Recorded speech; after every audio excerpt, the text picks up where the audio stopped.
It has happened. It has actually happened. Liam Rosenior has been sacked by Chelsea Football Club. And it's not the most unbelievable of things, but it's still one of the more shocking things that we've seen in football this year. Because it's just 107 days or something that Rosenior had been in charge since the start of the year. And now he's gone. He's just gone. He was appointed in the beginning of the year. Maresca was sacked on the very first day of the year, if I remember correctly. And then Rosenior came in from Strasbourg. He had produced a mixed bag of results at Strasbourg. And then the ownership group basically transferred him to Chelsea. And you can't say that no one saw it coming, because everyone expected the arc of Liam Rosenior at Chelsea to be like this. We have seen it before with Graham Potter. We have kind of seen it with Frank Lampard and Mauricio Pochettino.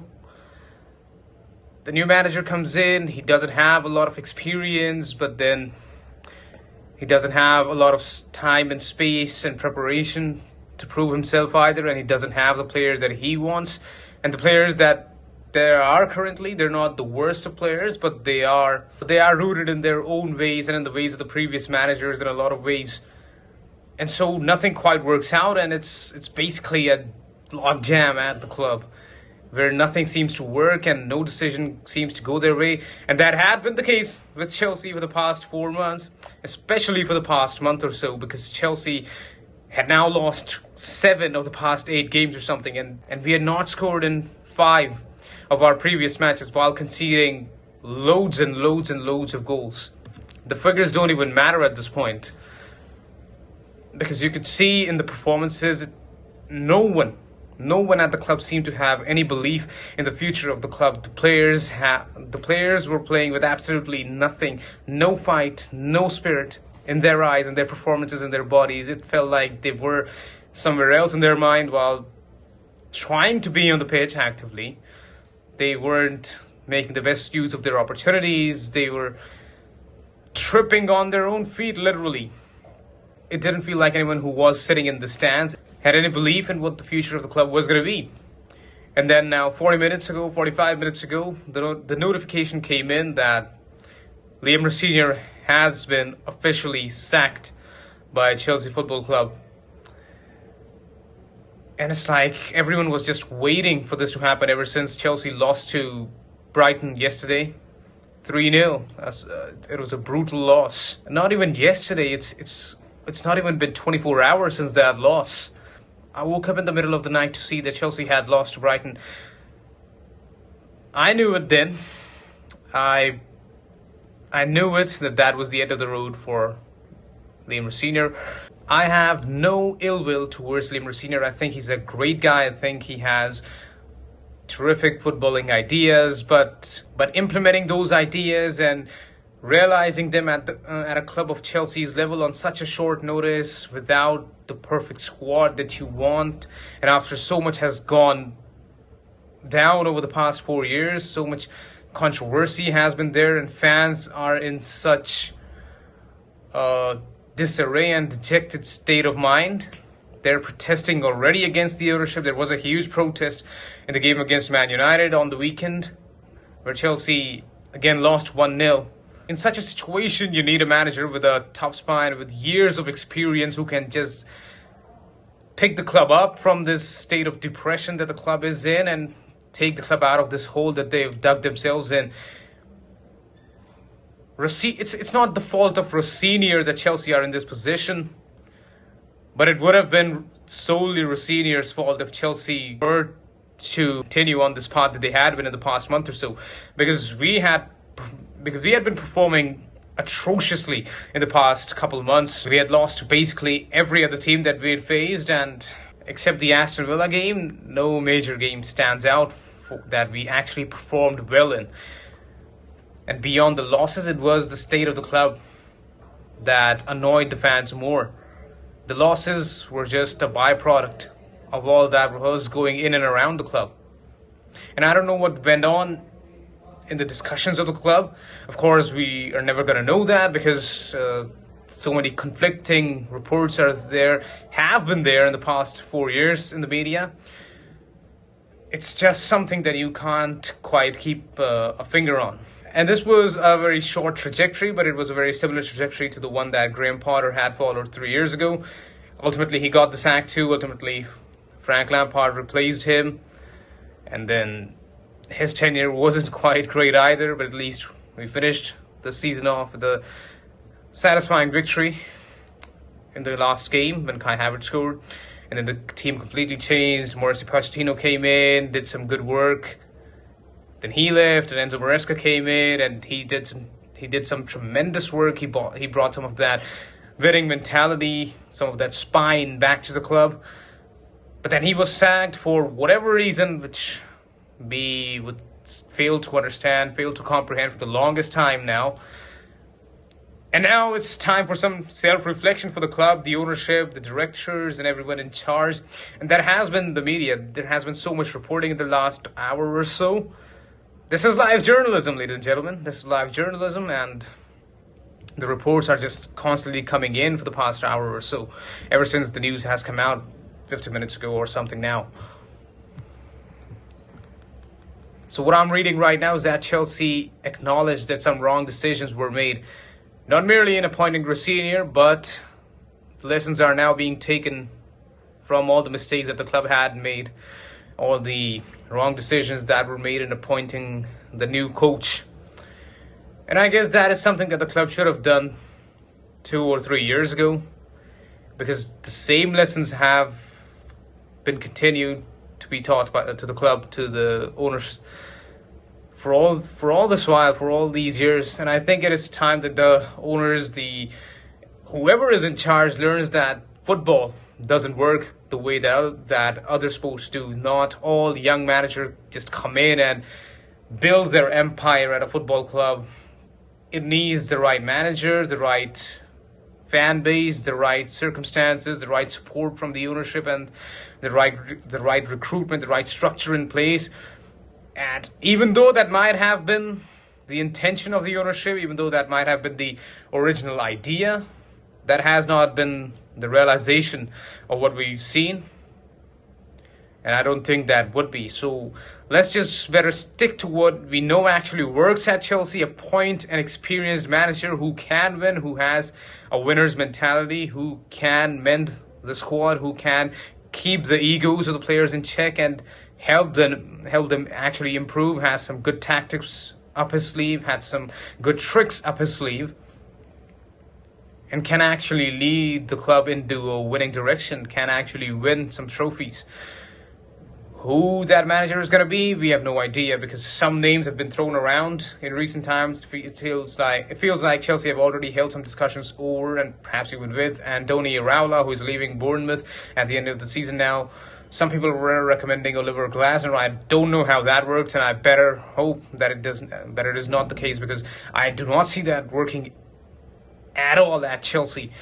There was some news of Edin Terzic been brought up, former Borussia Dortmund coach. I know he did some good work at Dortmund, but again, another questionable, another risky appointment for a club of Chelsea's level.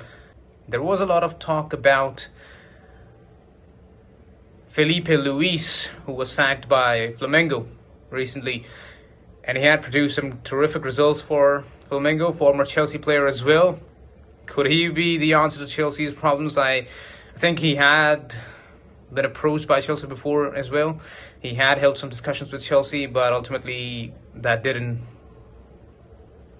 turn out to be the actual result. Would it be Felipe Luis? An interesting name for sure, and one that also excites me. But again, it comes down to what the aims of the ownership are, and what the actual discussions are taking place, and what actually is addressed by the club. Another huge news that has come in is that several senior players lost faith in Liam Rosenior, and that could have been seen. That was not the most surprising of things to see. That was not the most surprising of things to be seen here. That was more like the likely outcome that we have seen at Chelsea for years and years now. Again, it's not Rosenior's fault that has happened. It was inevitable. And of course, the senior players would demand more from their club, from their manager as well, if they don't understand what actually is happening at the club, what the manager's intentions and direction for the club are, what the ownership's directions for the club are, especially when they've just come off winning 2 trophies just 6 months ago, and you sack a manager who they actually liked and supported and liked to be coached by right in the middle of the season for no properly explicable reason. That was the likely outcome. And it all unraveled after a couple of losses that Chelsea suffered. The thing with Maresca was, even though he might suffer some significant losses like the one he did against Manchester United, where Robert Sanchez made some mistakes, he bounced back, and he bounced back in a very impressive manner. But then this was always going to be the likely outcome for Liam Rosenior at Chelsea. Everyone had predicted this when he was appointed, and it has turned out to be the case sooner than expected. But I guess this is the best for all the parties involved. Rosenior can go back and take a break from football, reflect on himself, and find his love for the game back, and coach some club who can actually help him and the club develop, result in a mutually beneficial partnership. And Chelsea can find someone, a coach that can actually help Chelsea to reach the level that they need to be at. And again, the news coming out is right now is that as the club works to bring stability to the head coach position, we will undertake a process of self-reflection to make the right long-term appointment. And again, that should have been the case years ago, but it's good that the club finally understands that that is what needs to happen. How that is realized by the club, by the management, by the hierarchy, is what is interesting to see. Because what the news was coming out just last week was that Chelsea do see Rosenior as their long-term manager. But just a week later, that has turned out to be the complete opposite of what the reality is right now. And as it stands, Fabregas definitely is enjoying Chelsea because he's completely committed to the Como project, which is completely understandable. They've got a really great project going on over there, and they have the potential to do big things in the next 2 or 3 years. And maybe then Fabregas could look to move on to a different club. I wouldn't necessarily say a bigger club, because I'm not exactly sure what that would mean. And Fabregas would have a lot of suitors. And there is absolutely no chance of Enzo Maresca returning to Chelsea as well, because that bond is completely broken. That bridge has been burned as much as it could be burned. So what the options for Chelsea are, it doesn't feel like Chelsea have too many great options. Some people were recommending Julian Nagelsmann. I don't know how that works, and I don't know how that works for a club like Chelsea. I think he's a great manager, but again, not a manager that perhaps would suit a club like Chelsea. Who could actually suit Chelsea right now? It's a mind-boggling situation, and it's something that the club would look to reflect upon and study meticulously right now.